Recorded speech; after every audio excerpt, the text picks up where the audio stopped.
Hola, muy buenos días, bienvenidos a Frente esta mañana cuando Honduras respira fútbol. Ya les digo por qué. Mañana hay un partido clave para la selección nacional en Kingston, Jamaica. Con un empate, la selección nacional de fútbol de Honduras clasifica al Mundial de Brasil 2014. Puede salir derrotada de Kingston, Jamaica, a Honduras, pero si Costa Rica le gana a México, igual Honduras clasifica. Todas las condiciones prácticamente están dadas por la actual situación en la tabla clasificatoria para que Honduras sea el tercer equipo de la CONCACAF que asista al Mundial de Fútbol. Tiene 3 puntos de ventaja sobre la selección mexicana. E inicio este lunes de esta forma sencillamente porque uno sabe la emoción y la expectativa que hay en el pueblo hondureño. Y no somos los únicos. Yo he visto después de la última jornada sudamericana, también eliminatoria FIFA para el Mundial de Fútbol, que algunas selecciones han clasificado o están a punto de clasificar, algarabía en las calles, como tristeza en Venezuela que desaprovechó una buena ocasión como para aspirar a estar en un Mundial de Fútbol.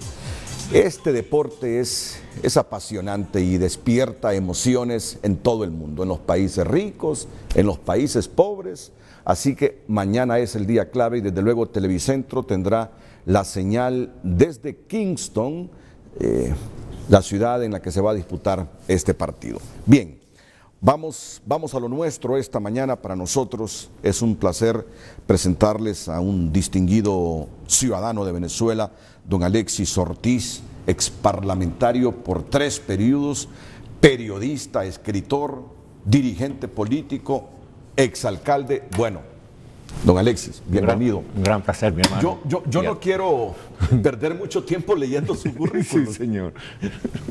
Solo sé decirle que aquí tenemos a un latinoamericano que nos visita para exponer un tema que, bueno, en democracia es válido que lo conozcan todos ustedes.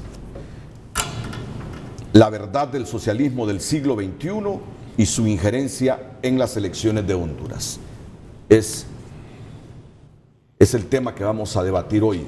Que conste, yo como comunicador voy a moderar el programa bajo este tema, la verdad del socialismo del siglo XXI. Lo escucharé a él si en efecto hay injerencia en las elecciones de Honduras. Porque aquí a mi lado derecho tengo también al abogado Aristides Mejía, a quien saludo. Bienvenido. Buenos días. Buenos días, mucho gusto. Un gran ¿Se placer. conocía? No, estuvimos charlando hace un ratito y me imagino que no debe estar sufriendo mucho por lo del fútbol, porque en Venezuela son más con el béisbol, ¿verdad? No, pero tenían posibilidades. Ha mejorado bastante. Ha mejorado muchísimo, pero todavía no estamos en condiciones realmente de clasificar al Mundial, sobre todo que el fútbol en Sudamérica es muy competitivo y no tenemos el nivel que tienen Brasil, Argentina, Ecuador, otros países, Colombia. Todavía nos faltan por lo menos 4 años de esfuerzo. Pero no es el primer deporte todavía. Está allí, ya se ha emparejado bastante con el béisbol. Está como México, que en México en el béisbol y el fútbol están más o menos emparejados. Sí. Bueno, y estaba escuchando que posiblemente al entrenador que tienen en este momento y que ha contribuido a esa evolución del fútbol de Venezuela, haya que cesarlo. Porque Venezuela tenía expectativas para esta eliminatoria. No, sí, mira, en cualquier actividad gerencial, después que tú no logras un objetivo, tienes que renunciar como gerente. Pues entonces, desafortunadamente en la política no ocurre así, pero estoy seguro que el director técnico va a ser cambiado porque ya el muchacho hizo bien su trabajo, pero no logró el objetivo. Y ustedes están como Panamá. Son de las selecciones que más han evolucionado en América Latina en los últimos tiempos. Lo del Panamá es impresionante. Es impresionante. Impresionante lo de Panamá. Una calidad en sus futbolistas que bueno, pero también necesitan de experiencia, necesitan de chichotes. Claro. Chichotes, los golpes que lo dejan morado a uno para aprender cómo es que se clasifica a un mundial de fútbol. Claro. Tristezas. Sí. Y no digamos...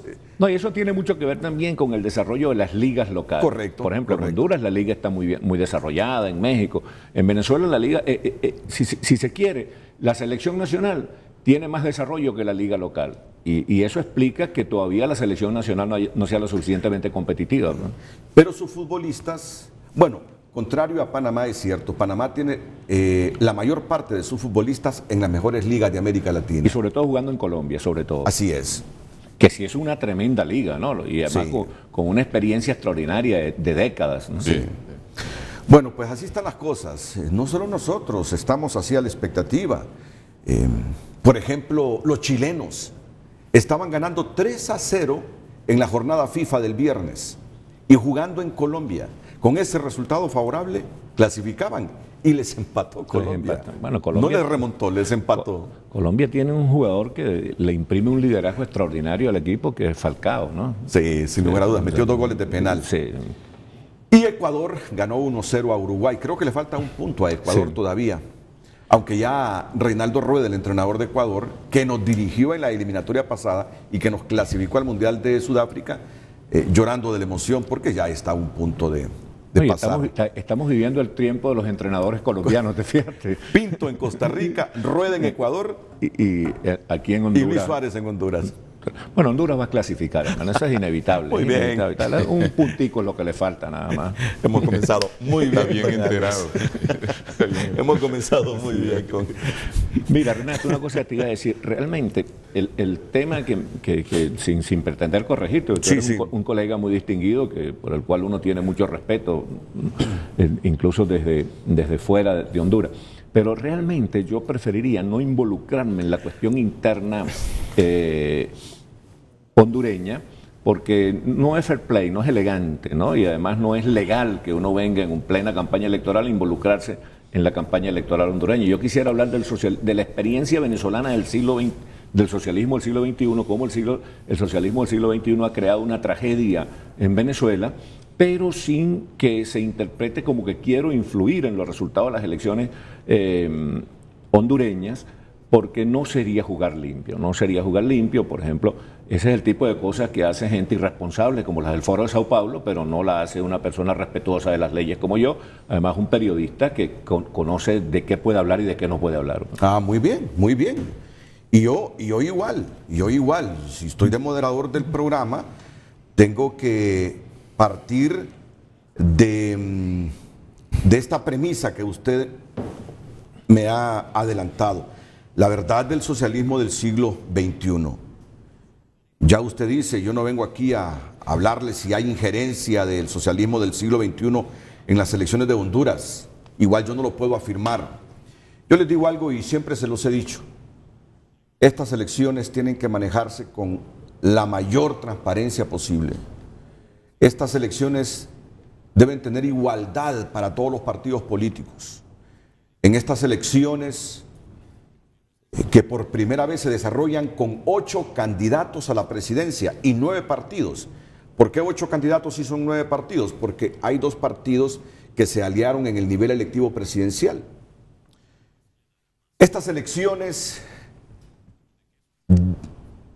debemos los medios crear condiciones para que se desarrollen en tranquilidad, para que se desarrollen en paz y además debemos los medios sugerir al Tribunal Supremo Electoral como el ente garante del proceso la transparencia absoluta de ellas.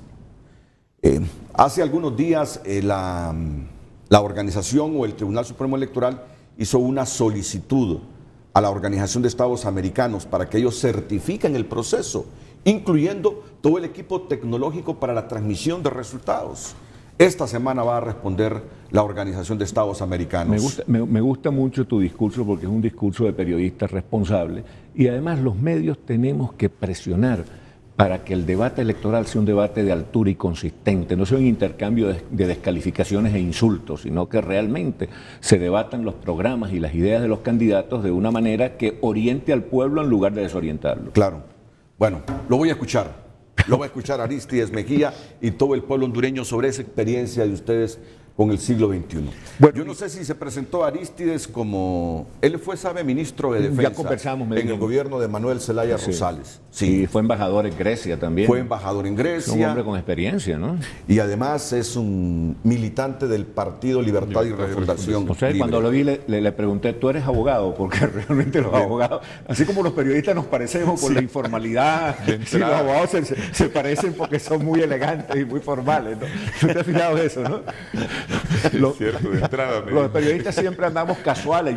Es muy raro, me dijeron, tienes que ir con corbata porque el programa de Renato es un programa de mucha seriedad. Entonces, pero normalmente uno anda sin corbata en Guayabera, pero los abogados, tú sabes, a todo dar. Bueno, fíjate tú, mi hermano querido. Nosotros queremos señalar nuestra experiencia en Venezuela. Yo tengo 9 años exilado en Miami, sin haber cometido ningún delito. Tuve un auto de detención o una acusación falsa, después que el socialismo del siglo XXI, o neocomunismo, que nosotros preferimos llamarlo neocomunismo, se instaura en un país como Venezuela, entonces ya el derecho a la defensa se pierde. Esa institución sagrada que es el derecho a la defensa se pierde. Después que el presidente, en este caso Chávez, decide que hay que llevarte preso, ya no hay manera de defenderse. Entonces, el socialismo del siglo XXI es el nuevo disfraz del comunismo. En los años 60, el despotismo cubano, los hermanos Castro, trató de imponer en Latinoamérica el comunismo por la vía de la violencia. Entre los hermanos Castro y un conocido terrorista argentino que se llamó Ernesto Che Guevara, trataron por la vía de las armas de imponer el comunismo en Latinoamérica, armaron, entrenaron y financiaron grupos guerrilleros que finalmente fueron derrotados, gracias a Dios, por la fuerza de la democracia, la fuerza política y militar de la democracia. Ellos se quedaron tranquilos un tiempo, pero les vinieron los tiempos favorables de nuevo cuando, por la vía electoral, Hugo Chávez llegó al poder. Entonces comenzó esa estrategia del llamado socialismo del siglo XXI, que, como te digo, nosotros decimos que es el viejo comunismo fracasado en el siglo XIX y en el siglo XX. Entonces se creó ese modelo teledirigido desde La Habana por el Partido Comunista Cubano y los hermanos Castro y financiado desde Venezuela por los dólares petroleros de Chávez cuando vivía y ahora de sus herederos. Este es un modelo que es como una franquicia, se hace más o menos lo mismo donde quiera que impera. Llega el caudillo, gana las elecciones, llega al poder por la vía democrática para después destruir la democracia desde el poder.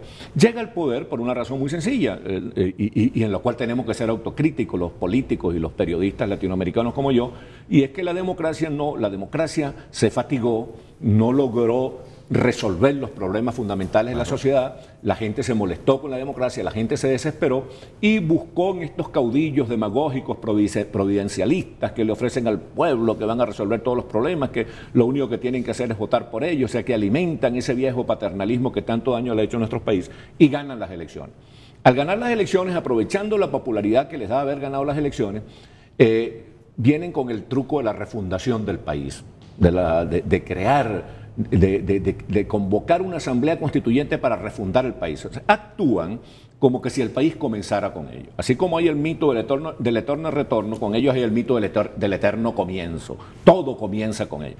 Toda la gesta de Morazán, de Simón Bolívar, eso no sirve. Realmente el país tiene que comenzar con ello. Entonces convocan una asamblea constituyente supuestamente para reformar la Constitución, para poner la Constitución al servicio del pueblo. Cuando la verdad, Renato, es que nuestros cambios, los cambios que son necesarios en nuestros países, se pueden hacer con las constituciones que tenemos, con algunas reformas que merecen la Constitución, pero no es necesario poner al país patas arriba, no es necesario voltear al país de cabeza convocando una asamblea constituyente supuestamente para refundar el país, y esa asamblea constituyente lo que termina es creando las condiciones para que el caudillo gobernante, en este caso Chávez, acapare todo el poder, pueda dominar todo el poder por un lado, y que por el otro lado pueda eternizarse en el poder, pueda tener reelecciones indefinidas. De ese modo se lastiman dos principios que son vitales, que son consustanciales para la democracia, que es el principio de la división de los poderes, que los poderes tiene que haber equilibrio de poder. Hay democracia cuando el poder legislativo, el poder ejecutivo, el poder judicial son equivalentes, son correspondientes, ninguno sateliza al otro, ninguno subordina al otro. Y hay democracia cuando el poder económico no es más poderoso que el sindical, ni el sindical que el económico, ni el mediático es más poderoso que el político, ni el político más poderoso que el mediático, sino que hay equilibrio de poderes y todos estamos obligados a negociar, todos estamos obligados a llegar a acuerdos. Entonces, el otro principio que lastima es el de la alternabilidad republicana. Hay democracia cuando hay pluralismo, cuando hay alternancia en el gobierno, cuando hoy gobiernas tú, pero yo que estoy en la oposición tengo la esperanza de ganarte las próximas elecciones y gobernar yo. Si tú te eternizas en el poder, entonces ya se crea un escenario de autoritarismo que conduce a la violencia y a los desentendimientos. Entonces, después que hacen la Asamblea Constituyente y logran ese objetivo, entonces pasan a las acciones de control total del poder. Comienzan por algo que para ellos es clave, que es limitar la libertad de expresión. Tratar de controlar a los medios de comunicación social y convertir a los periodistas en obedientes, porque un régimen que se plantee la necesidad de un partido único y un pensamiento único, los periodistas y los medios de comunicación social les resultan muy fastidiosos. No pueden tolerar la libertad de expresión, porque la libertad de expresión es la libertad que sustenta y protege las otras garantías ciudadanas, ¿entiendes? El derecho a la vida, todas esas cosas. Luego viene la confrontación o el arrase de otras fuerzas sociales, por ejemplo las religiones. Las religiones le molestan mucho porque las religiones son fuerzas sociales con una gran carga moral y ellos no quieren tener competidores en lo que se refiere al control social. Entonces golpean las religiones, primero tratan de dividir las religiones más numerosas, después tratan de poner a pelear los católicos con los evangélicos con los católicos para que se liquiden unos a otros. Y otra cuestión con la cual arremeten es contra los partidos políticos. Claro, los partidos políticos, por todos los errores que han cometido y también por implacables e irresponsables campañas de los medios de comunicación social, están muy debilitados y desprestigiados. Pero ellos no quieren competencia, quieren un régimen de partido y de pensamiento único. Bueno, y así arremeten contra el sindicalismo independiente. Hablan cuando están buscando el poder, dicen que hay que entregarle el poder a los trabajadores, la burguesía maldita, hay que entregarle el poder a los trabajadores, pero después arremeten contra el sindicalismo independiente ha sido perseguido y maltratado en Venezuela, el movimiento estudiantil independiente ha sido perseguido y maltratado. Es decir, este régimen no puede soportar que ellos dicen que representan a los trabajadores y los trabajadores, si los trabajadores organizados están con ellos, el movimiento estudiantil es absolutamente antichavista hoy en Venezuela. Y así, bueno, por esa vía, pero lo más grave, porque conduce a arruinar y empobrecer el país, es que ellos deciden arremeter contra la propiedad privada y la producción privada, ¿no? ¿Por qué arremeten contra la propiedad privada y la producción privada? Porque Fidel Castro les ha recomendado que el estatismo es lo que conviene, que el Estado, y en este caso el caudillo gobernante, domine todo, de modo tal que él pueda hacer que el pueblo le obedezca. Porque si tú dependes de mí para comer, para vestirte, para tener un carro, para casarte, ¿sí? Como ocurre en Venezuela, que todo depende de Chávez y del chavismo, entonces el pueblo se ve obligado a ser obediente. Entonces convierten al pueblo en limosnero del Estado, en un mendigo del Estado. Porque un pueblo propietario, un pueblo que viva de su empleo, un pueblo que no necesita del gobierno para sobrevivir, es un pueblo con actitud crítica y desobediente. Bueno, esto es lo que nosotros... Ahora, el resultado de esto, mi hermano querido, es lo más alarmante, ¿no? Chávez, después de haber administrado más dinero que todos los presidentes de la historia de Venezuela juntos, después de haber tenido todo el poder político, económico, represivo, militar, de controlar todos los poderes, el resultado de su gestión de 15 años fue que la montaña parió un ratón. El resultado de su gestión es una inseguridad espantosa, la inflación más alta de Latinoamérica, o sea, el costo de la vida, la infraestructura pública en el suelo por falta de mantenimiento, todo lo que es carreteras, puentes, cuarteles, escuelas, bueno, por donde quiera que tú lo mires, la vivienda en un déficit espantoso, y bueno, y lo más terrible, ¿no? El desempleo creciente. Lo más terrible es la pobreza ha crecido espectacularmente. Entonces, lo más terrible, te decía, es que es el desabastecimiento. Como han destruido la producción privada, entonces, ¿qué ha ocurrido cuando destruyeron la producción privada? Bueno, que en Venezuela entonces ahora falta todo, no se produce nada. Hasta papel higiénico no hay, ¿me entiendes?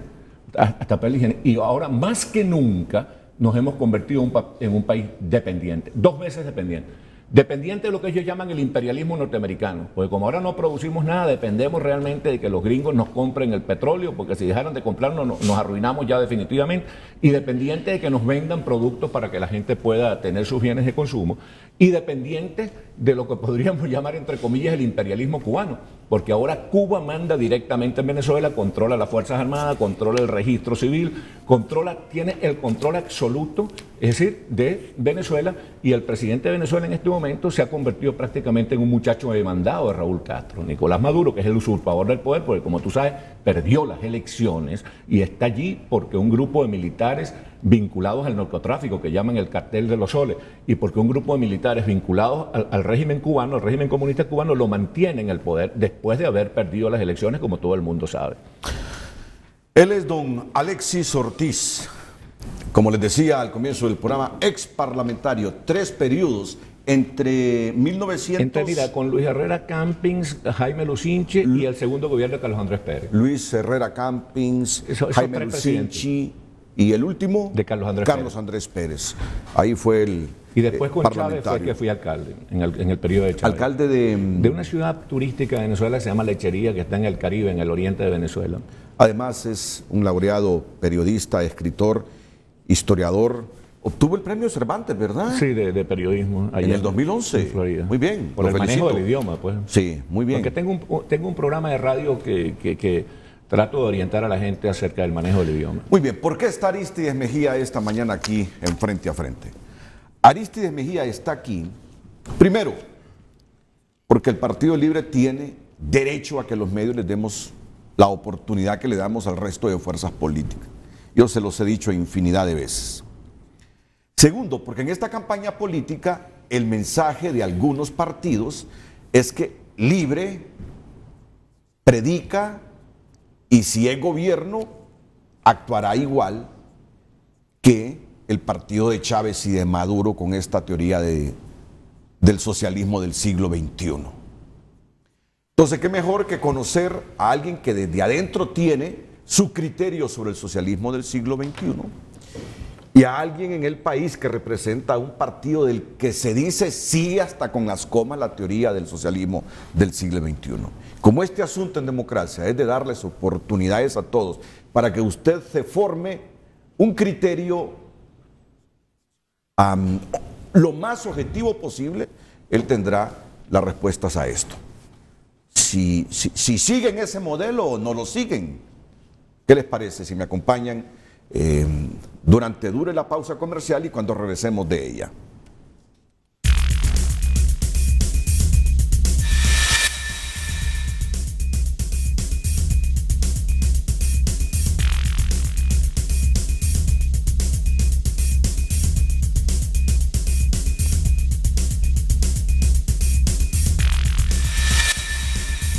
Segmento es presentado por Banco Atlántida.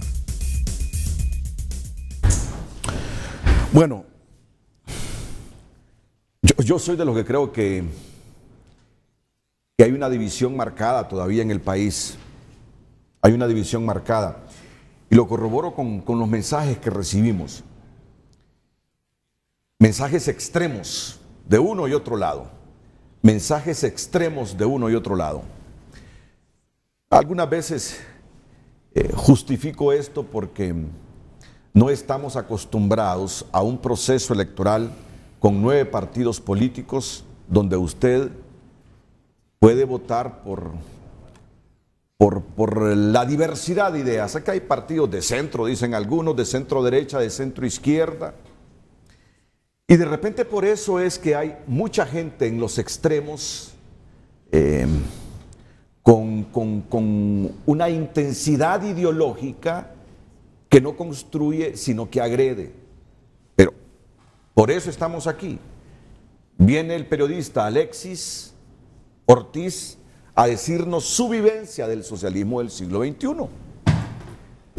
Al Partido Libertad y Refundación se le señala como un partido que se nutre de las ideas del socialismo del siglo XXI. ¿Es o no es así? Frente a Frente le pidió al Partido Libertad y Refundación que designara a un representante para debatir esta mañana y han designado a don Arístides Mejía y por eso lo vamos a escuchar, pese a que hay gente que no quisiera escucharlo y que me lo dicen aquí y otros que de una manera diferente, pero en otro extremo ideológico, se refieren también con un poco de odio, ¿Qué es lo que tratamos de reducir? Bien, vamos al debate,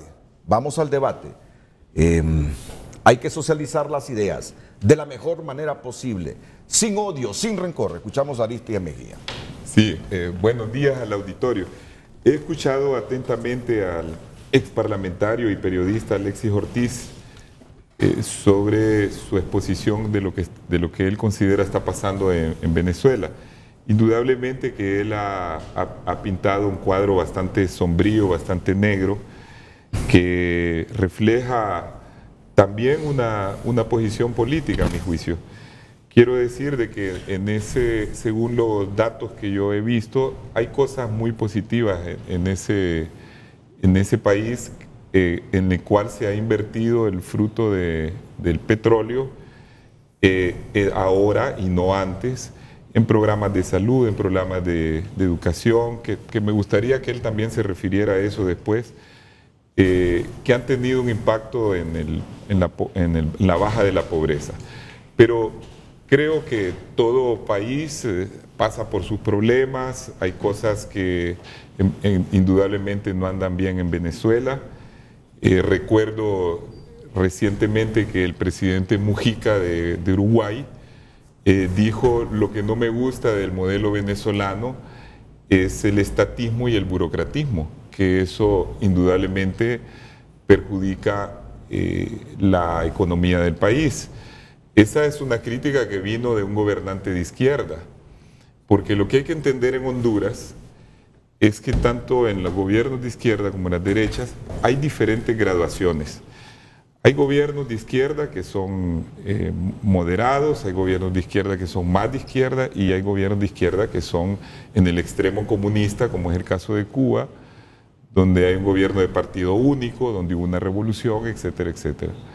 Y igualmente en la derecha hay varias graduaciones. Hay gobiernos de derecha moderada, hay gobiernos de derecha y hay gobiernos fascistoides, como el caso del gobierno dictatorial de Pinochet, o lo que hizo aquí durante los 7 meses Micheletti, que impuso un estado de sitio, persiguió gente, murió gente, cerró medios de comunicación. También esos extremos yo creo que no son, digamos, el rasero para medir la propuesta que Libre quiere hacer al país. Porque Libre procede de un hecho histórico, Libre procede del hecho histórico del golpe de Estado, en el que básicamente en Honduras se alinearon dos grupos. El grupo de los demócratas, por un lado, que estaban contra el golpe de Estado, y el grupo de las personas que estaban a favor del golpe de Estado. Dentro del grupo de los demócratas hubo gente tanto de izquierda como de derecha. Por eso es que cuando nace Libre hay una inmensa diversidad. En Libre tenemos a una izquierda histórica y tradicional de Honduras, más vinculada al sindicalismo, a lo que fueron las organizaciones populares o son las organizaciones populares, pero tenemos una gran masa, que es la mayoría, que procede del Partido Liberal, que decepcionado del desempeño de ese partido en el golpe de Estado, decidió pasarse a las filas de este partido nuevo. Tenemos militantes de partidos pequeños del escenario hondureño. Se vino, por ejemplo, el diputado y ex candidato a la presidencia del Pino Sosa Cuello. Se vino 2 expresidentes de la Democracia Cristiana. Se vinieron diputados de esos 2 partidos. Se vino gente de la UD que fueron diputados. Y igualmente tenemos representantes sobresalientes del Partido Nacional. Por ejemplo, dentro de la fórmula presidencial, aparte de la candidata, tenemos por un lado a un representante de ese movimiento popular, que es Juan Barahona, pero tenemos también a Juliet Handal, que fue miembro notoria del Partido Nacional, fue ministra de Economía del gobierno conservador de Maduro y además fue presidenta del Consejo de la Empresa Privada.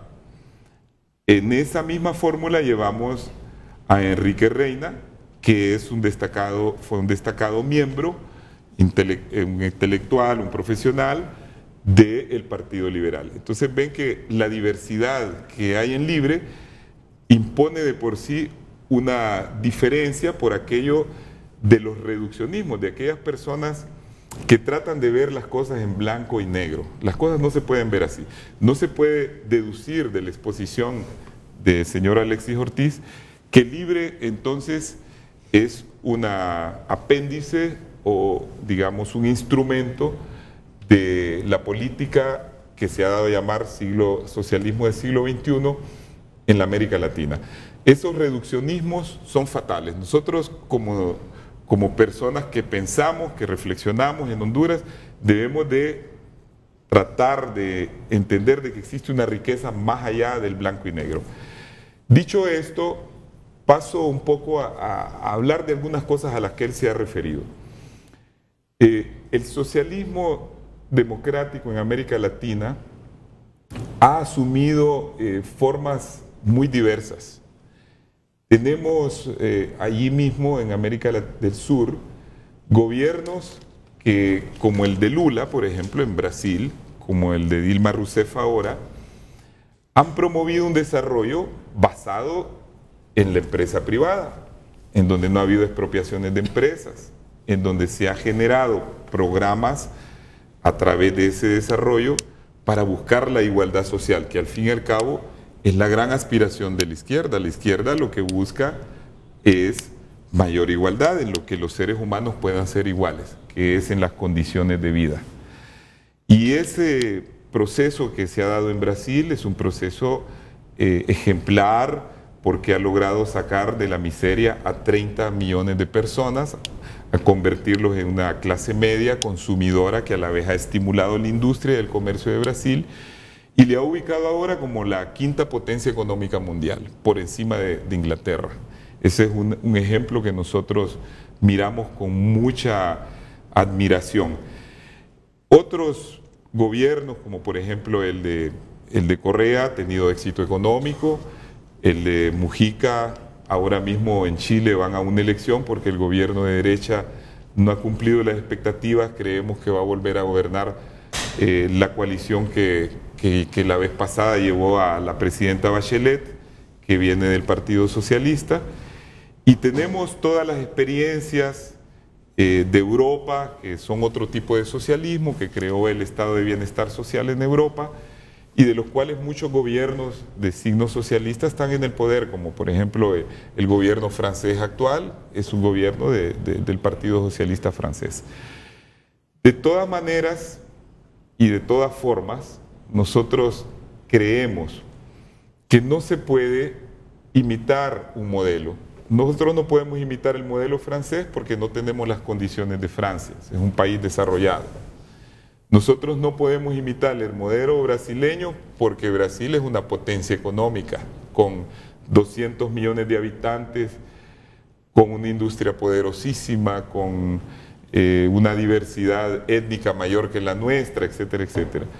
No podemos sobre todo imitar el modelo de Venezuela, porque el modelo de Venezuela se sostiene en realidad gracias al petróleo, que es una gran fuente de divisas y de recursos. Eso, cualquier cosa que se haya financiado ahí en el pasado, si se financiaron los derroches del pasado o los actuales o lo que sea, se hizo en base a esa gran producción de petróleo que ellos tienen. Entonces nosotros creemos que en Honduras lo que ocurre es que el país en este gobierno ha acentuado sus problemas. Nunca el país había estado en una situación de violencia y de destrucción de las instituciones que rigen la seguridad del país. Hay una violencia tan grande que nos ubica como el país más violento del mundo o uno de los países más violentos del mundo. Simultáneamente, la policía y la justicia y el Ministerio Público con enormes problemas institucionales porque existe infiltración del crimen organizado en esas instituciones. Tenemos un país que ha descendido en más de 6 puntos los niveles de pobreza. Ya de por sí un país pobre, era el tercero en América Latina, ahora ha pasado a ser el primer país pobre de América Latina. Ya le pasó Nicaragua, nuestro país vecino. Muchas de las inversiones que habían aquí en Honduras se han ido para Nicaragua, porque es un país que ofrece reglas más claras, no hay los problemas de violencia, mientras nosotros tenemos un dato que ronda sobre los 84 muertos por cada 100.000 habitantes, allá tienen 13, entonces eso hace una gran diferencia. Entonces nosotros lo que planteamos es que si en una situación como la que se tiene en Honduras, donde ya hay una enorme degradación de las instituciones, donde la gente no cree en la constitución actual que ha sido violentada cientos de veces y rota en 2009, donde la gente ya no confía, hay una división, como usted lo dijo, Renato, en esos mensajes, persiste una división en la sociedad, persiste un desentendimiento. Nosotros lo que proponemos son dos cosas: un nuevo pacto social para hacer esos cambios que el país necesita, y sí la refundación, entendida esta en este sentido. Existen 3 niveles. Uno puede hacer en un país reformas.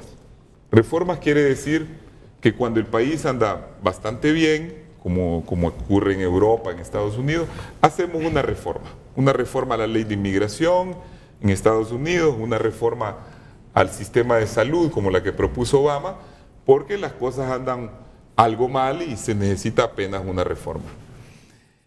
Existe la otra categoría, que es una revolución. Las revoluciones armadas, como la Revolución Francesa, la Revolución Bolchevique, la Mexicana, la Revolución Cubana o la Revolución Sandinista, se dan porque los países ya no tienen otra salida, no aguantan el despotismo, y ese despotismo hay que derribarlo de alguna manera. Que luego esas revoluciones fueron traicionadas o fueron desviadas o fueron burladas, esa es otra historia. Pero estamos hablando del mecanismo mediante el cual vamos a hacer los cambios en un país. Y existe la refundación, que es la que nosotros abrazamos. Nosotros, ¿por qué abrazamos la refundación? Porque nosotros creemos que no estamos en Honduras, y por suerte, a las puertas de una revolución sangrienta, y la hemos evitado a toda costa desde los años 80. El golpe de Estado, no hubo una sola víctima del lado golpista. Nosotros, los que dirigíamos eso, no llamamos nunca a la violencia. Hubo gente que decía, agarremos las armas. No, no las agarremos. Busquemos una salida política. Y se buscó la salida política a través del diálogo de San José, a través de varios mecanismos que luego no funcionaron. Pero creemos que ahora la salida está señalada por las elecciones que van a ocurrir dentro de un mes y medio. Segundo, esa refundación, y aquí termino esta parte, significa que nosotros lo que creemos es que las instituciones hay que volverle a cambiar sus bases. Están mal fundadas ahora, no basta una reforma, no es suficiente. Necesitamos que creemos una reestructuración de estas instituciones para que funcionen mejor. Y por último, yo quería decir 2 cosas que ha señalado Alexis Ortiz. Nosotros en nuestro programa, lo hemos dicho en alto, en voz alta, vamos a respetar, como lo demostró Manuel Zelaya, que procede de la empresa privada del mismo. Él fue maderero, él es terrateniente, fue miembro del consejo de la empresa privada. Vamos a respetar la empresa privada porque creemos que es el motor que hace funcionar la economía. Pero vamos a buscar mecanismos de mejorar los problemas de desigualdad y que haya competitividad en el país. Y eso sí, vamos a respetar la libertad de expresión. Nosotros lo demostramos en nuestro gobierno. Fuimos muy criticados. Y Renato lo sabe, aquí nunca se persiguió un periodista, nunca se cerró un medio de comunicación. Sí lo hicieron durante el golpe de Estado. Sí lo trató de hacer este gobierno, cuando trató de meter una ley mordaza y habló de confiscación de medios, y Libre se pronunció contra la confiscación de medios. Nosotros tenemos un planteamiento, diría yo, a pesar de que tenemos todas las expresiones en esa diversidad interna, de una izquierda moderada, de centro izquierda, que quiere hacer cambios en Honduras importantes que el país requiere, pero nosotros somos en el esquema ese, que no es el ideológico, sino en cuanto al respeto a las libertades, somos demócratas, no somos autoritarios. Muy bien. El mismo tiempo que tuvo el señor Alexis Ortiz, lo ha tenido Arístides Mejía. De repente, en algunas de las expresiones de don Arístides, hay alguna gente preguntándose si en el lado de lo que él llama golpistas hay o no demócratas, porque Arístides habló que en el lado de los demócratas. En el otro lado hay o no demócratas. Me imagino que mucha gente está reflexionando en esas palabras. Segundo, tengo que consultarle a él en el transcurso del programa si es cierto esas dos visiones que hay en el Partido Libertad y Refundación. La de Juan Barahona, la de Carlos H. Reyes, más inclinada a supuestos cambios radicales. De hecho, yo leí un comunicado de Carlos H. Reyes el viernes donde dice que la inversión extranjera ha atrasado a estos pueblos. Pero me dicen que hay el otro lado de Manuel Zelaya, que se inclina más a los valores democráticos tradicionales. Esto va a ir surgiendo poco a poco aquí como tema de debate en el programa Frente a Frente. Arístides Mejía hoy ha calificado a Libre como una izquierda moderada. Después de la pausa vamos a escuchar al periodista y exparlamentario venezolano Alexis Ortiz.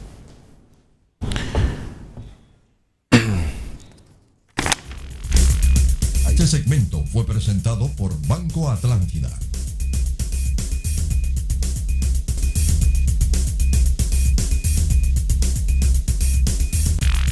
Este segmento es presentado por Banco de Occidente. Apoyando al pequeño de hoy, hacemos el grande del mañana.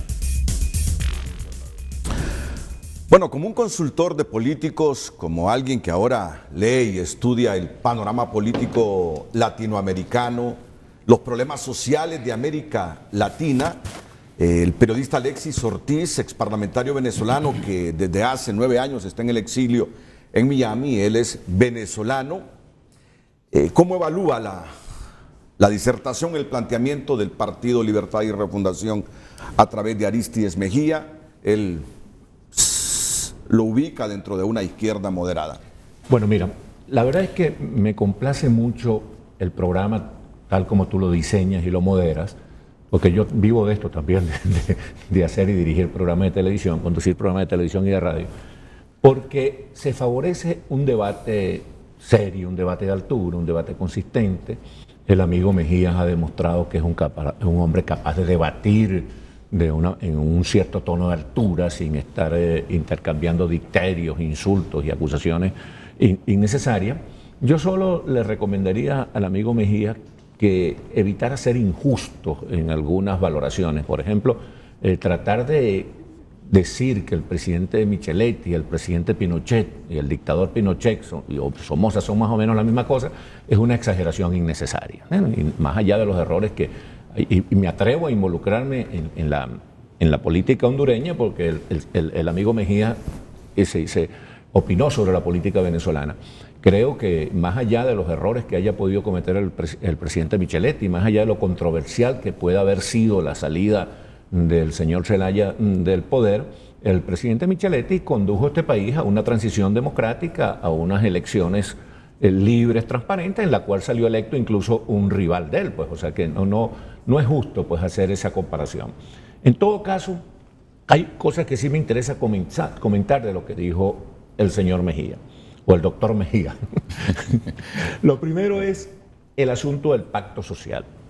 El pacto social es una cuestión que tiene que partir de la premisa de que cualquier cambio constitucional de tipo genérico o de tipo puntual tiene que ser consensuado. Por ejemplo, el gran drama de la reforma constitucional venezolana es que no hubo un pacto social, sino que una mitad de la población le impuso una constitución a la otra mitad. Y resulta que para que una constitución sea válida, para que sea duradera, para que sea aceptable, para que sea viable, es necesario que la población en una inmensísima mayoría, en un consenso inmenso, apruebe la constitución. De tal manera que cualquier intento de cambiar la Constitución por la vía de la Asamblea Constituyente o cualquier otra de las modalidades que las propias constituciones establecen para su reforma, tiene que ser consensuada en Honduras, en Venezuela y en cualquier parte. Ahí debe funcionar realmente el pacto social. El pacto social no puede ser una expresión fresca, no puede ser una consigna, tiene que ser algo que se cumple en la práctica.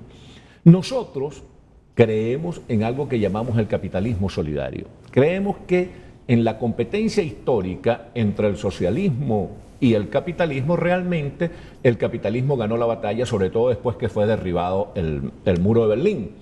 Pero que este capitalismo consumista, mercantilista, que se desentiende de los pobres, este capitalismo salvaje, para llamarlo de alguna manera, no es el capitalismo que puede complacernos en Latinoamérica. Nosotros tenemos que buscar una modalidad de capitalismo que el filósofo y economista venezolano Emeterio Gómez llama capitalismo solidario, un capitalismo que se proponga sacar a la gente de la pobreza mediante políticas concretas e intencionadas, sensibilizar a los empresarios para que cumplan con su responsabilidad social y para que se entienda que las fuerzas libres del mercado, las fuerzas ciegas del mercado, crean mucha riqueza, hacen crecer a los países, pero hacen que el crecimiento sea desigual, que haya un contingente de pobreza que realmente no para los que tenemos una visión cristiana de la vida, yo que soy católico o creyente, no estaría satisfecho con ese capitalismo pues salvaje, mercantilista, consumista, frívolo, etc.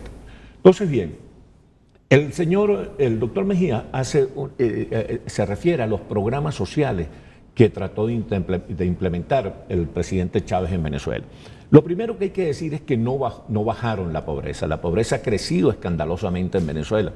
Y ha crecido en Venezuela escandalosamente porque los programas sociales, y ojalá que eso no se repita en otros países latinoamericanos, cometieron dos errores graves en Venezuela. El primero es que fueron asistencialistas. Fueron programas de ayuda a la gente. Y el mejor programa social, mi hermano querido, es preparar a la gente para trabajar, enseñarlo a trabajar y producirle empleo. Que la gente dependa de sí mismo, que no dependa de la dádiva del Estado, que no dependa de los regalos del Estado. Porque cuando depende de la dádiva del Estado, la gente se acostumbra a ser dependiente, se acostumbra al paternalismo, la gente no se desarrolla. Entonces ese asistencialismo es realmente muy pernicioso. Por aquella vieja expresión de no regales un pescado, enseña a la gente a pescar, ¿no? Bueno, el otro problema que tuvieron los programas sociales y en general los programas de Chávez fue la corrupción. Como no hubo control, se desenfrenó la corrupción. Bastaba con que tú dijeras que eras revolucionario para que pudieras hacer lo que te diera la gana y para que fueras impune. Bueno, el mundo está lleno de lo que llaman allá los boliburgueses, o sea, los capitalistas protegidos por el gobierno de Chávez, que son multimillonarios y andan por el mundo de una manera descarada, ostentosa, grosera, exhibiendo su riqueza. Mira, es una cuestión tan terrible. ¿Tú te imaginas lo que le cuesta a un empresario cualquiera llegar a ganarse $1 millón? Le cuesta años de trabajo. Bueno, hay muchachos menores de 30 años que solamente por sus conexiones con el gobierno de Chávez tienen $100 millones. Es una barbaridad.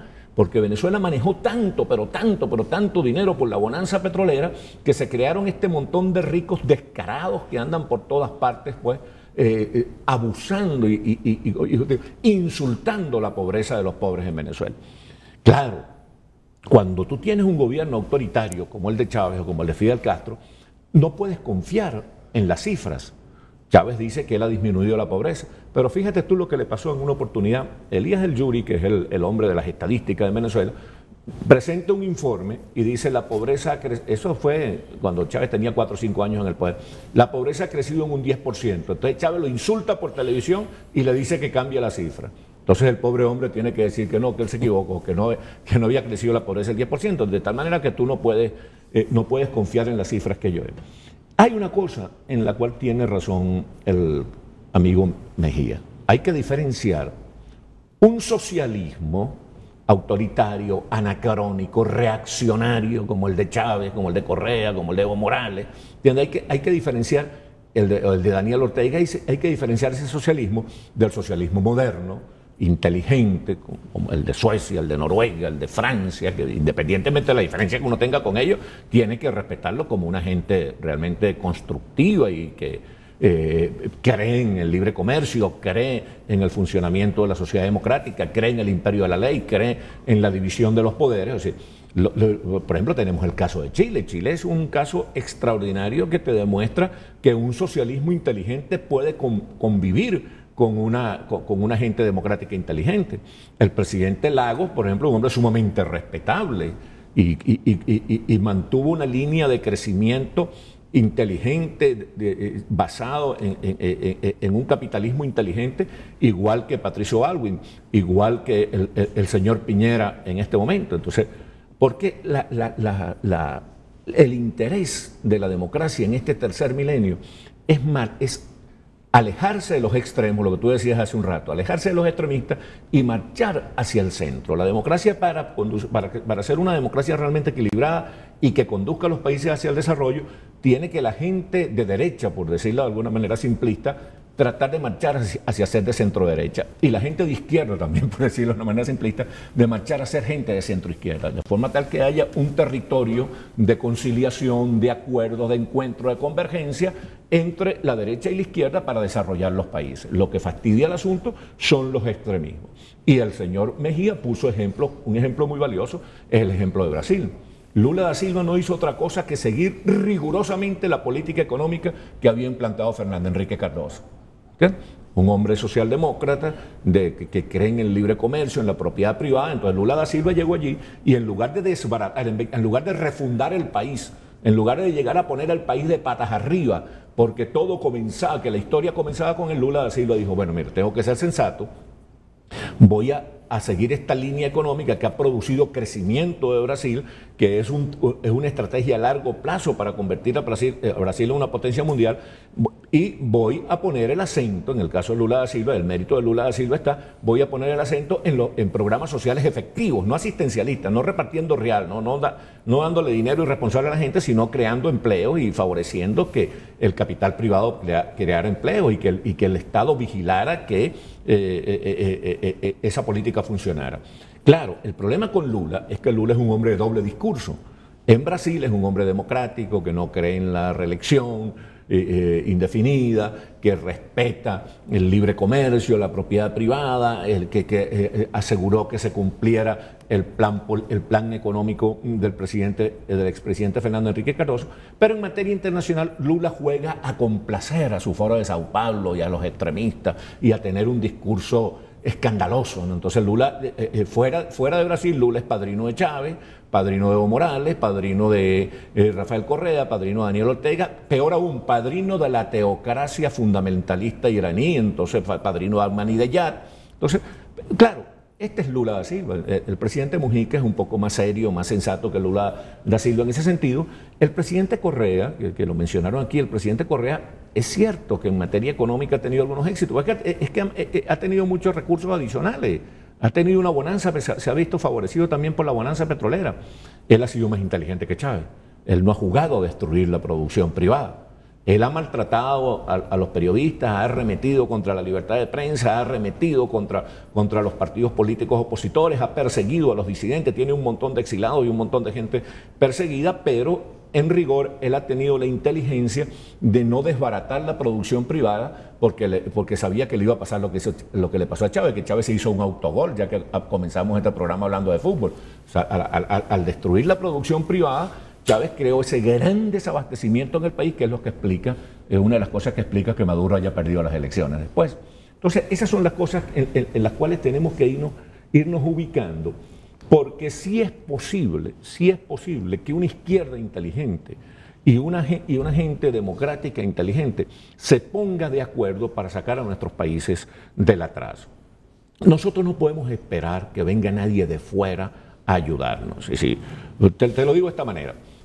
Nosotros siempre me decíamos en Venezuela, no, que los norteamericanos, mira, los norteamericanos no son responsables de nuestros errores. Chávez llegó al poder por los errores que nosotros cometimos y Chávez no llegó allí porque lo impuso un ejército invasor extranjero, sino porque ganó elecciones y ganó elecciones por los errores que nosotros cometimos. O sea, salir del chavismo es un problema nuestro, no es un problema que nos pueden resolver los norteamericanos. Además, a los norteamericanos nosotros realmente no les interesamos mucho. si no están muy interesados en lo que está pasando en Latinoamérica, ellos se conforman con que se mantenga más o menos el status quo, que no haya demasiado sobresalto para ellos poderse concentrar en lo que les interesa, que es el Medio Oriente, Afganistán, Corea del Norte, etcétera, etcétera. Entonces, es necesario abrir un proceso de diálogo inteligente entre la izquierda y la derecha, para decirlo así, y en ese sentido la gente como el señor Mejía tiene que insistir en su grupo en que se abra el diálogo, y la gente del otro sector también tiene que insistir lo propio en el suyo, porque eso es lo que va a permitir que nuestros países marchen adelante. Además, un encuentro inteligente de libre comercio, de libre competencia, de compartir esfuerzos y experiencias entre los países latinoamericanos, de que haya una integración inteligente. Por ejemplo, uno no puede entender como periodista, como observador extranjero, como periodista uno no puede entender, por ejemplo, que cada país centroamericano marche por su cuenta, que no haya una integración efectiva de Centroamérica, que no se cumpla ese sueño de Morazán, de que haya realmente, sino una república centroamericana, por lo menos un mercado común, una unidad como la unidad europea en Centroamérica. Uno no puede entender que en Sudamérica no se cumple el sueño de Simón Bolívar, de que hayan unidades políticas y económicas y nacionales grandes que permitan el desarrollo. Nuestros países, así cada uno por su lado, no somos viables económicamente, no tenemos destino histórico, siempre vamos a estar problematizados. Bueno, el ejemplo más escandaloso, a mí me gusta citarlo mucho, Renato, y es el siguiente. Mira, no hay ninguna razón, ni política, ni económica, ni étnica, ni geográfica, ni de ningún tipo, para que Venezuela y Colombia sean dos países distintos. Deberían ser un solo país, porque es la misma cosa, por donde quiera que lo veas. Los venezolanos y los colombianos somos indiferenciables. Pero entonces un liderazgo mediocre, ultranacionalista, precario, ha hecho que dos países que deberían ser un solo país sean dos países distintos. Y eso, desde luego, te coloca en desventaja a la hora de competir en el concierto de las naciones del mundo. Del mismo modo debe pensar la gente en Centroamérica, digo yo. Le agradezco sus expresiones porque nos ayudan a crear condiciones para que la gente ubicada en la derecha entienda que si hay un socialismo inteligente,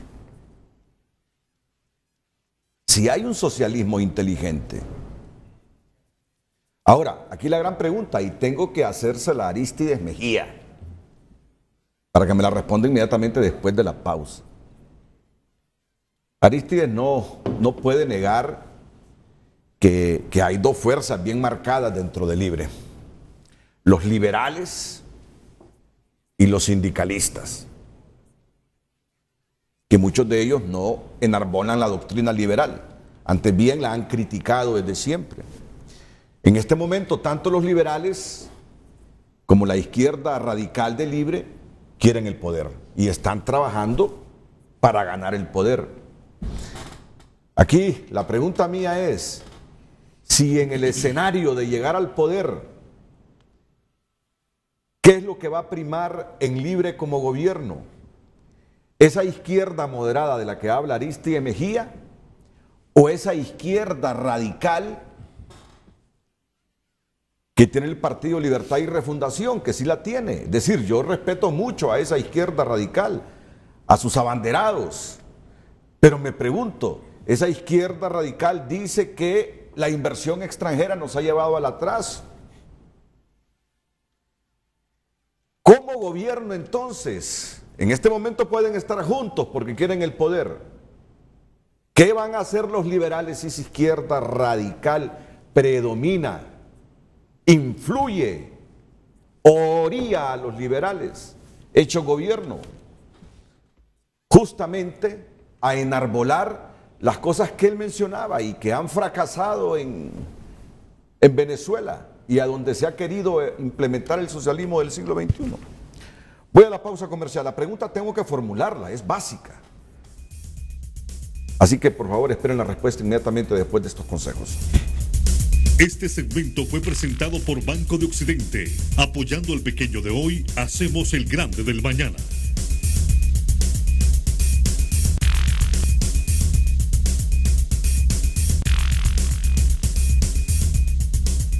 Muy bien, continuamos en este frente a frente aquí con el periodista venezolano Alexis Ortiz y el dirigente de Libre, Arístides Mejía.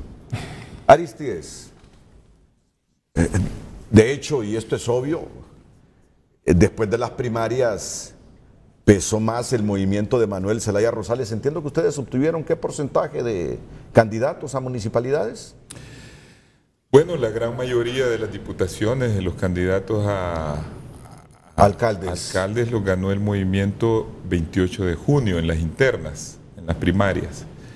Después el control del partido, la mayoría fue para un movimiento que se llama POR, pero quiero relevar el hecho de que el movimiento FRP también sacó una cantidad considerable de candidatos a diputados y también posiciones dentro del partido.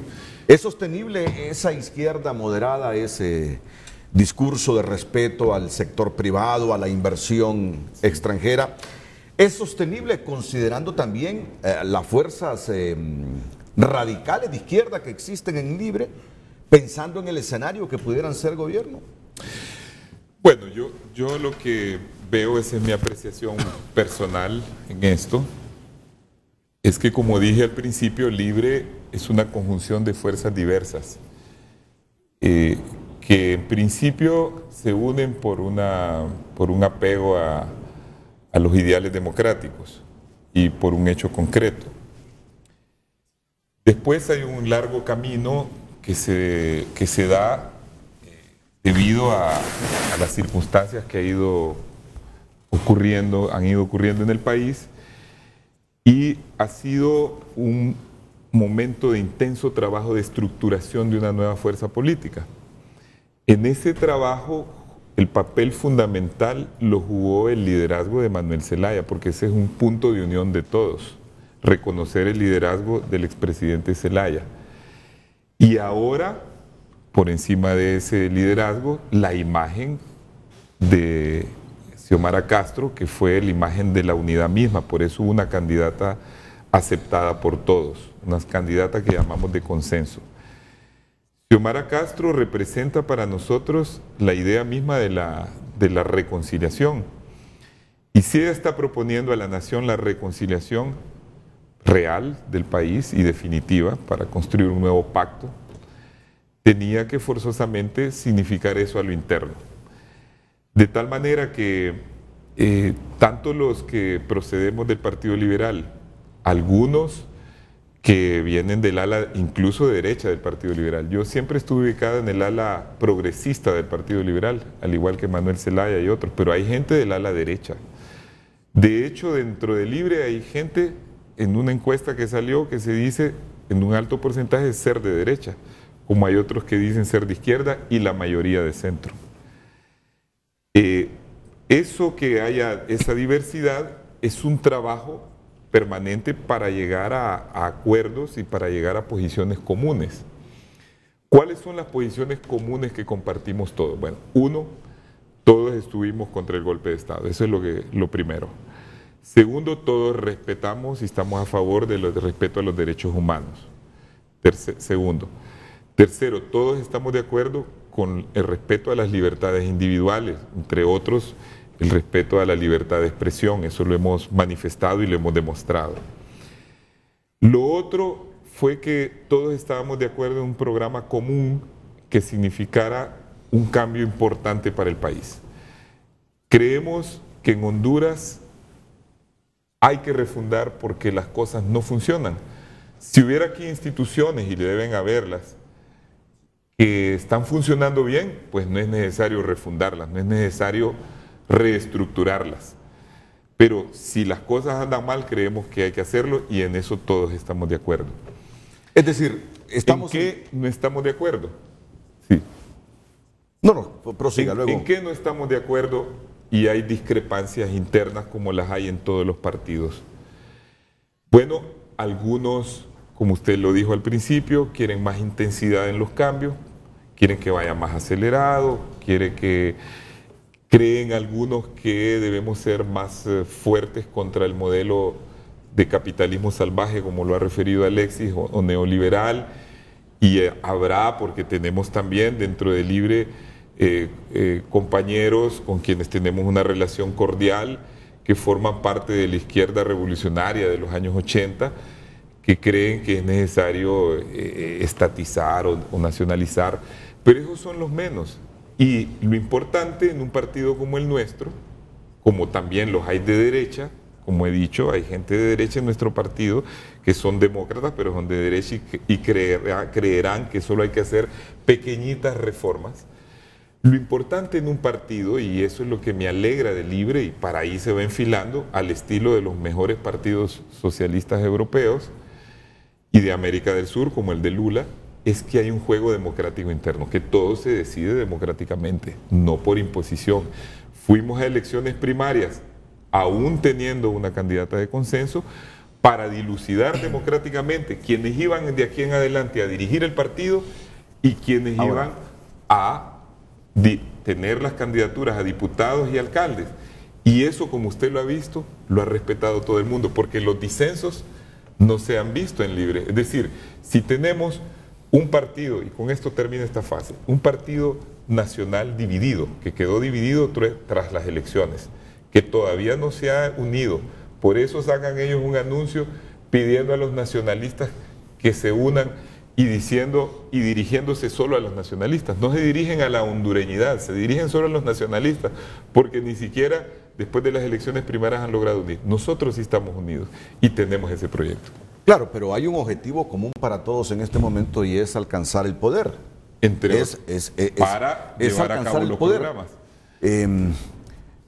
Arístides lo ha dicho, ahí en Libre hay gente de derecha que cree que de repente, cito sus palabras, los cambios no serán tan profundos, pero también dijo, hay una minoría que cree que los cambios deben ser radicales. Inclusive hay gente que piensa en estatizar. Él lo aclaró, son minoría, dice, pero los hay. Ahora, están en la oposición en este momento, participan por primera vez en una elección general, tienen que unirse en función de alcanzar el poder. ¿Qué nos dice la experiencia en América Latina? Y ya en el poder, este trabuco de ideas, ¿cómo reacciona? Bueno, mira, en América Latina el resultado de esta visión refundadora, que yo le tengo terror de los países, porque es partir de la premisa que los países no sirven para nada, entonces hay que refundarlos, y no es así. Nosotros tenemos una experiencia constitucional en toda Latinoamérica, que es una experiencia constitucional valiosa, y en muchos casos hay que hacer cambios. Pues me imagino que en Honduras habrá que hacer cambios, como había que hacer en Venezuela y como había que hacer en todas partes. Pero los cambios no necesitan, yo insisto que los cambios no necesitan que el país se ponga patas arriba. ¿Entiendes? Que se creen grandes traumas, que se creen grandes confrontaciones sociales innecesarias para promover los cambios, porque para que los cambios funcionen, mi querido Renato, es demasiado importante que haya consenso, que haya entendimiento. Si los cambios comienzan por crear un polvorín en el país, por incendiar el país, entonces ya, bueno, imagínate tú, ya los cambios terminan siendo per se, ya a inicio, pues desde el inicio comienzan siendo unos cambios problemáticos, unos cambios traumatizantes. Entonces hay que ser moderados, hay que ser moderados. La izquierda y la derecha tienen que aprender a ser moderada, a ir haciendo las cosas con cuidado, a ir haciendo las cosas consensuadas, hay que ir haciendo las cosas negociadas. El objetivo de la política es trabajar sistemáticamente, incansablemente por el consenso y trabajar sistemáticamente, incansablemente para evitar los conflictos. La paz social, el acuerdo, la cooperación entre los ciudadanos es lo que garantiza el éxito. Entonces, la primera cosa que yo como observador extranjero y como amigo cariñoso de los hondureños y de los salvadoreños y de los mexicanos y de toda la gente nuestra, pues nosotros somos la misma cosa, ¿no?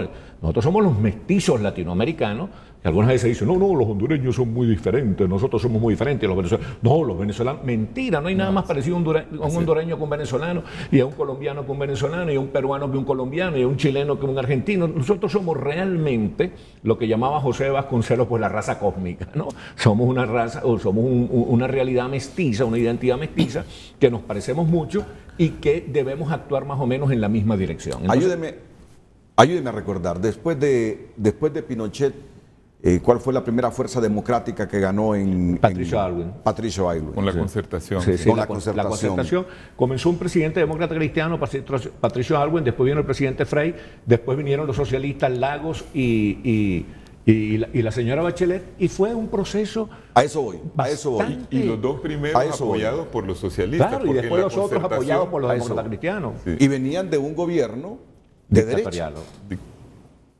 Bueno, venían de una dictadura. Sí. Venían de una De dictadura. extrema derecha. Venía de una dictadura.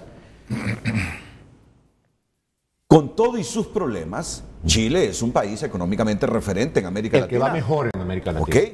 Desde el punto de vista de los equilibrios macroeconómicos, del crecimiento y de sacar gente de la pobreza, es el que va mejor. Viniendo de una dictadura, viniendo del gobierno de Pinochet, vienen las fuerzas democráticas, retoman el poder en Chile. Se mantiene como un referente económico Chile y en otros aspectos. Ha tenido Chile que involucrarse en cambios dramáticos, confrontativos, de darle vuelta al país para mantener un desarrollo sostenible. Mira, hasta esta fecha. La inteligencia de la derecha y de la izquierda chilena fue precisamente la moderación. La inteligencia de Lula en Brasil, de Mujica en Uruguay, y ahora de los señores Humala en Perú y del señor Funes en El Salvador, es mantenerse dentro de un esquema de moderación, de evitar crear grandes traumas sociales, cambios espectaculares, escandalosos, que lo que termina es produciendo una gran división social y termina haciéndole un gran daño al país. Entonces, lo que uno debe ubicarse es en que la moderación es la palabra de orden en estos tiempos. Hay un dirigente socialista venezolano, que es el dirigente socialista más emblemático de Venezuela, que se llama Teodoro Petkov, que fue un gran luchador contra el comunismo y escribió un libro que realmente fue un gran desafío al comunismo soviético, se llamaba Checoslovaquia, el socialismo como los problemas. Teodoro Petkov llama a esta izquierda anacrónica, reaccionaria, la izquierda borbónica, porque como la familia de los Borbones ni olvidan ni aprenden. Si han pasado 50 años del fracaso, desde el fracaso de la guerrilla y más o menos 20 años del fracaso ya definitivo del comunismo, y siguen empeñados en revitalizar el comunismo. Señores, el comunismo no produce sino ruina política, ruina económica, ruina moral. El comunismo es inviable, no sirve para nada. Lo que sirve es una sociedad de concertación en la cual el capitalismo se convierte en un capitalismo con responsabilidad social, donde el capitalismo no prescinda, no se desinterese de los pobres, donde el capitalismo conduzca a los pobres a ser clase media, porque una sociedad desarrollada es aquella sociedad donde hay una clase media ancha y fuerte. Bueno, la pregunta para Aristide Mejía después de la pausa comercial. ¿Cree en el comunismo, Aristide Mejía? ¿Qué tan cerca está del comunismo libre o qué tan distante está de la teoría comunista el Partido Libertad y Refundación? Después de la pausa.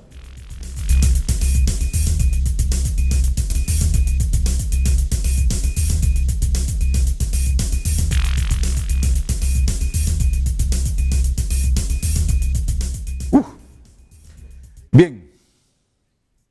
La pregunta. ¿Qué tan cerca o distante está de la ideología comunista libre?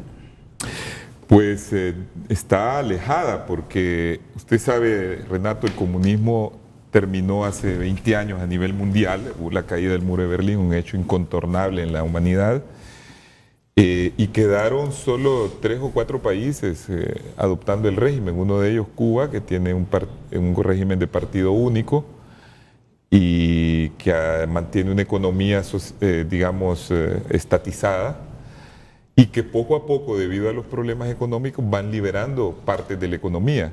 Y el otro gran país que quedó es China, pero China ya no es una caricatura de lo que fue. China es un país, tiene un gran avance de tipo capitalista, con la distribución que podría proponer, digamos, el comunismo. ¿Qué tanto pesan los comunistas en libre, Aristides? Mire, es que a raíz de lo que ocurrió en el mundo, los comunistas de viejo cuño de aquella época son poquísimos, son personas que quedaron con un idealismo de una época y son muy pocos, son contados. Como yo diría, a raíz del avance del mundo en la derecha, los que son fascistas y que promueven las ideas fascistas son muy pocos. La extrema derecha también es minoritaria. La mayoría de la gente en todos los países del mundo busca consensos de centro.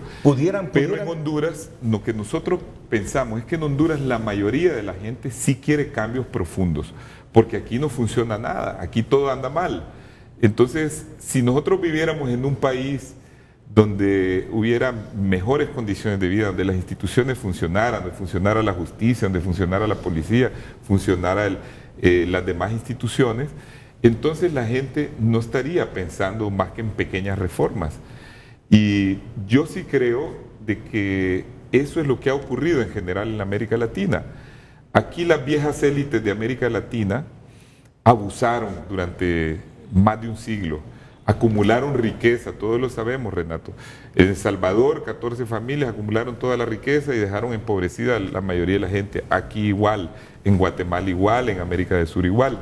Eso, lógicamente, trajo una reacción que en algunos casos al principio era armada en los años 50, 60, y ahora, afortunadamente, es una reacción democrática a través de elecciones. Y si usted ve en su conjunto en la América Latina, con estos nuevos gobiernos, es la zona de mayor crecimiento de todas las Américas. Crece más económicamente que Estados Unidos, América del Sur. Hay un progreso en América Latina enorme, una mejoría en los índices de igualdad, con todo y todo. Y hay algo muy importante que yo rescato de toda esta nueva izquierda latinoamericana, diversa, como lo ha dicho él, que es muy diversa. No podemos comparar a Mujica y Lula con otros dirigentes, son diversos, cada uno diferente. Pero hay una cosa que a mí sí me satisface y fue mi sueño de toda la vida, que es el sueño latinoamericanista. Somos ahora un continente respetado en todo el contexto mundial. Yo viajo mucho a Europa desde siempre porque he vivido allá muchos años. Y ahora América Latina se le ve como una zona de progreso, de paz, respetada porque tiene su propia identidad al fin, porque tiene su... Fíjense que América del Sur ahora, sus principales mercados son China y son Europa. Ya Estados Unidos es el tercero allá. Y eso le da más independencia política a América del Sur. Y por eso es que en el gobierno de Zelaya, la política fue de acercamiento al bloque de América del Sur. Se habla mucho de Venezuela, pero nosotros éramos quizás más cercanos a Brasil y también a Venezuela, porque había un programa que nos favorecía, en que Venezuela nos ayudó, que fue el programa del petróleo, que nos ayudó a mantener la situación de venta de los combustibles controlada y la inflación controlada. Pero yo creo que el latinoamericanismo es algo que sí hay que rescatar de esta nueva era. Voy a la última pausa comercial, quedo un minuto para el señor Alexis Ortiz, que nos ha visitado esta mañana Frente a Frente.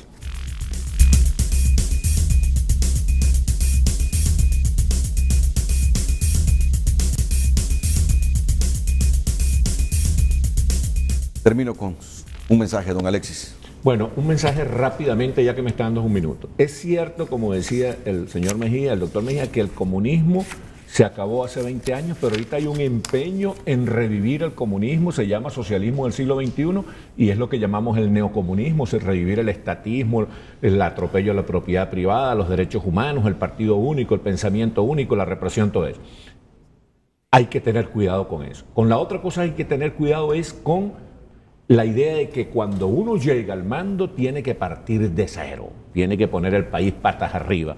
Porque resulta que ya el propio William Shakespeare decía, mi hermano, todo pasado es prólogo. Tenemos que partir de lo positivo y lo negativo que tiene cada país, de lo positivo, de la experiencia histórica positiva de nuestros países, precisamente para superar nuestros problemas. Porque si llegamos creyendo que vamos a refundar el país, que vamos a comenzar de cero, que nosotros somos la historia, que la historia comienza con nosotros, vamos a crear grandes traumas y grandes confrontaciones sociales que van a operar como un saboteo para los cambios que queremos promover. Ese es mi mensaje final. Muchas gracias, don Alexis. A ti, hermano. Gracias. Gracias, Aristides. A todos ustedes, muchas gracias, buenos días.